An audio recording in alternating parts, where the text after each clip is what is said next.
राम रामेति रमे रामे मनोरमे सहस्रनाम तत्तुल्यम राम नाम वरानने।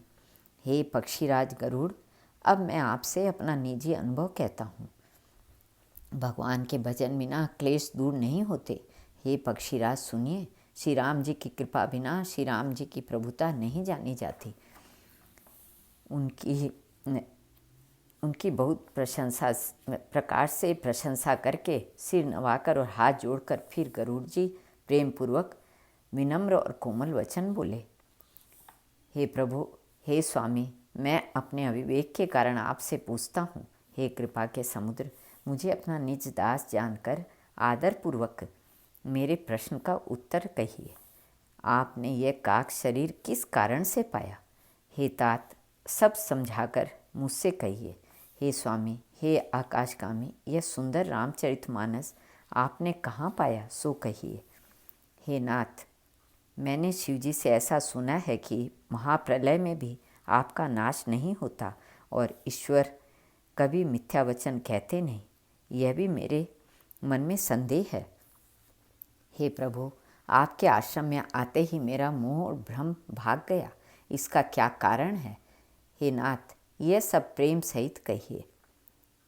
हे गरुड़ जी की बात वाणी सुनकर काकभूषुंडी जी हर्षित हुए और परम प्रेम से बोले, हे सर्पों के शत्रु, आपकी बुद्धि धन्य है, धन्य है। आपके प्रश्न मुझे बहुत ही प्यारे लगे। आपके प्रेम युक्त सुंदर प्रश्न सुनकर मुझे अपने बहुत जन्मों की याद आ गई। मैं अपनी सब कथा विस्तार से कहता हूँ।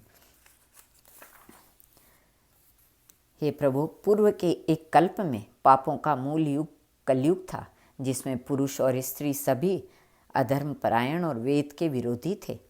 उस कलयुग में मैं अयोध्यापुरी में जाकर शूद्र का शरीर पाकर जन्मा। मैं मन, वचन और कर्म से शिवजी का सेवक और दूसरे देवताओं की निंदा करने वाला अभिमानी था। मैं धन के मद में मतवाला, बहुत ही बकवादी और उग्र बुद्धि वाला था। मेरे हृदय में बड़ा भारी दंभ था। यद्यपि मैं श्री रघुनाथ जी की राजधानी में रहता था, तथापि मैंने उस समय उसकी महिमा कुछ भी नहीं जानी।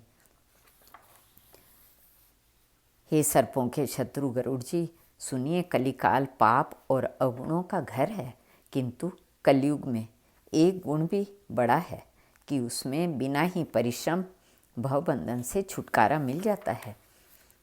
हे पक्षीराज, उस कलिकाल में मैं बहुत वर्षों तक अयोध्या में रहा।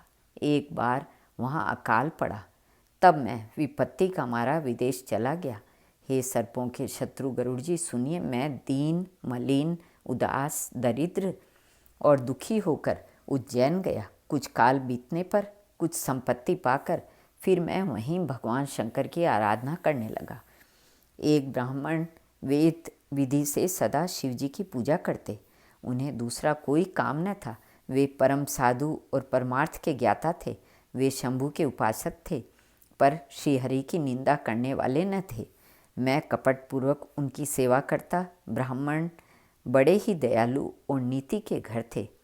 हे स्वामी, बाहर से नम्र देखकर ब्राह्मण मुझे पुत्र की भांति मानकर पढ़ाते थे। उन ब्राह्मण श्रेष्ठ ने मुझको शिवजी का मंत्र दिया और अनेकों प्रकार के शुभ उपदेश किए। मैं शिवजी के मंदिर में जाकर मंत्र जपता। मेरे हृदय में दंभ और अहंकार बढ़ गया। मैं दुष्ट, नीच जाति और पापमयी मलिन बुद्धि वाला मोहवश श्री हरि के भक्तों और द्विजों को देखते ही जल उठता और विष्णु भगवान से द्रोह करता था। गुरुजी मेरे आचरण देखकर दुखित थे। वे मुझे नित्य ही भली भांति समझाते, पर मुझे अत्यंत क्रोध उत्पन्न होता। दंभी को कभी नीति अच्छी लगती नहीं। एक बार गुरुजी ने मुझे बुला लिया और बहुत प्रकार से नीति की शिक्षा दी कि हे पुत्र, शिवजी की सेवा का फल यही है कि श्री राम जी के चरणों में प्रगाढ़ भक्ति हो। हे तात, शिवजी और ब्रह्मा जी भी श्री राम जी को भजते हैं। नीच मनुष्य की तो बात ही कितनी है। ब्रह्मा जी और शिवजी जिनके चरणों की जिनके प्रेमी हैं, अरे अभागे, उनसे द्रोह करके तू सुख चाहता है। गुरुजी ने शिवजी को हरि का सेवक का यह सुनकर हे पक्षीराज मेरा हृदय जल उठा। नीच जाति का मैं विद्या पाकर ऐसा हो गया जैसे दूध पिलाने से सांप। अभिमानी, कुटिल, दुर्भाग्य और कुजाति मैं दिन रात गुरुजी से द्रोह करता। गुरुजी अत्यंत दयालु थे, उनको थोड़ा सा भी क्रोध नहीं आता। मेरे द्रोह करने पर भी वे बार बार मुझे उत्तम ज्ञान की शिक्षा देते थे। एक दिन मैं शिवजी के मंदिर में शिव नाम जप रहा था। उसी समय गुरुजी वहाँ आए, पर अभिमान के मारे मैंने उठकर उनको प्रणाम नहीं किया। गुरुजी दयालु थे, मेरा दोष देखकर भी उन्होंने कुछ नहीं कहा। उनके हृदय में लेश मात्र भी क्रोध नहीं हुआ। पर गुरु का अपमान बहुत बड़ा पाप है, अतः महादेव जी उसे नहीं सह सके। मंदिर में आकाशवाणी हुई कि अरे हतभाग्य, मूर्ख, अभिमानी, यद्यपि तेरे गुरु को क्रोध नहीं है, वे अत्यंत कृपालु चित्त के हैं और उन्हें यथार्थ ज्ञान है, तो भी हे मूर्ख, तुझको मैं श्राप दूंगा, क्योंकि नीति का विरोध तुझे अच्छा नहीं लगता। अरे दुष्ट, यदि मैं तुझे दंड न दूं तो मेरा वेद मार्ग भी भ्रष्ट हो जाए। जो मूर्ख गुरु से ईर्ष्या करते हैं वे करोड़ों युगों तक रौरव नरक में पड़ते हैं। फिर वे तिर्यक योनियों में शरीर धारण करते हैं और 10,000 जन्मों तक दुख पाते रहते हैं। अरे पापी, तू गुरु के सामने अजगर की भांति बैठा रहा।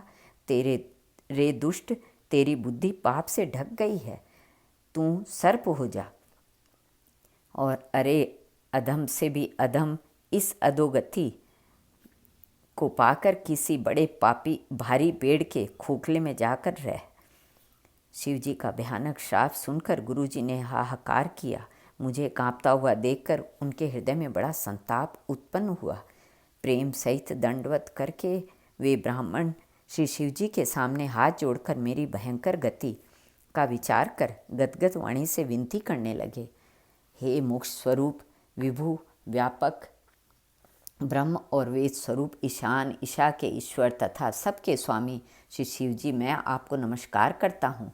निस्वरूप स्थित, गुणों से रहित, भेद रहित, इच्छा रहित, चेतन आकाश स्वरूप एवं आकाश को ही वस्त्र रूप में धारण करने वाले दिगंबर आपको मैं भजता हूँ। निराकार ओंकार के मूल तुरीय, वाणी, ज्ञान और इंद्रियों से परे, कैलाशपति, विकराल, महाकाल के भी काल, कृपालु, गुणों के धाम, संसार से परे आप परमेश्वर को मैं नमस्कार करता हूँ, जो हिमाचल के समान गौरवर्ण तथा गंभीर हैं, जिनके शरीर में करोड़ों कामदेवों की ज्योति एवं शोभा है, जिनके सिर पर सुंदर नदी गंगा जी विराजमान है, जिनके ललाट पर द्वितीया का चंद्रमा और गले में सर्प सुशोभित हैं, जिनके कानों में कुंडल हिल रहे हैं, सुंदर भ्रिकुटी और विशाल नेत्र हैं, जो प्रसन्न मुख, नीलकंठ और दयालु हैं, सिंह चर्म का वस्त्र धारण किए और मुंडमाला पहने हैं, उन सब के प्यारे और सब के नाथ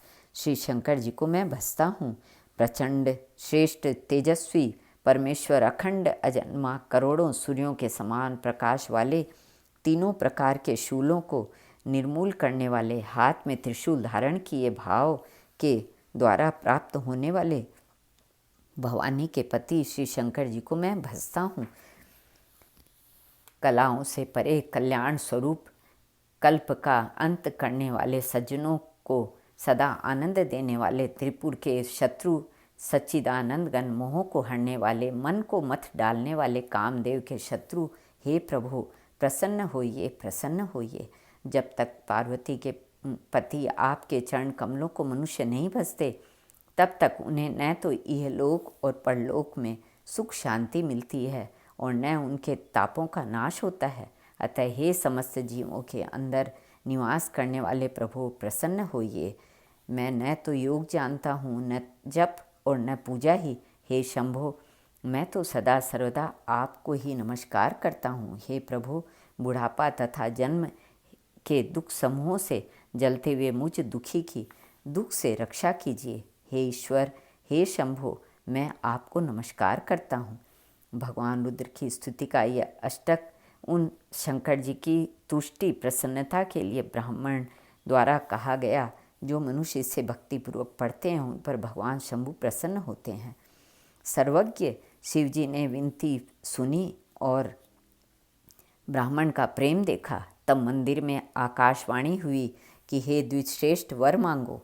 ब्राह्मण ने कहा, हे प्रभु, यदि आप मुझ पर प्रसन्न हैं तो हे नाथ, यदि इस दीन पर आपका स्नेह है तो पहले अपने चरणों की भक्ति देकर फिर दूसरा वर दीजिए। हे प्रभु, यह अज्ञानी जीव आपकी माया के वश होकर निरंतर भूला फिरता है। हे कृपा समुद्र भगवान, उस पर क्रोध न कीजिए। हे दीनों पर दया करने वाले शंकर, अब इस पर कृपालु होइए, जिससे हे नाथ थोड़े ही समय में इस पर शाप के बाद अनुग्रह हो जाए। हे कृपा निधान, अब वही कीजिए जिससे इसका परम कल्याण हो। दूसरे के हित से सनी हुई ब्राह्मण की वाणी सुनकर फिर आकाशवाणी हुई, एवमस्तु। तथापि इसने भयानक पाप किया है और मैंने भी इसे क्रोध करके शाप दिया है, तो भी तुम्हारी साधुता देखकर मैं इस पर विशेष कृपा करूँगा।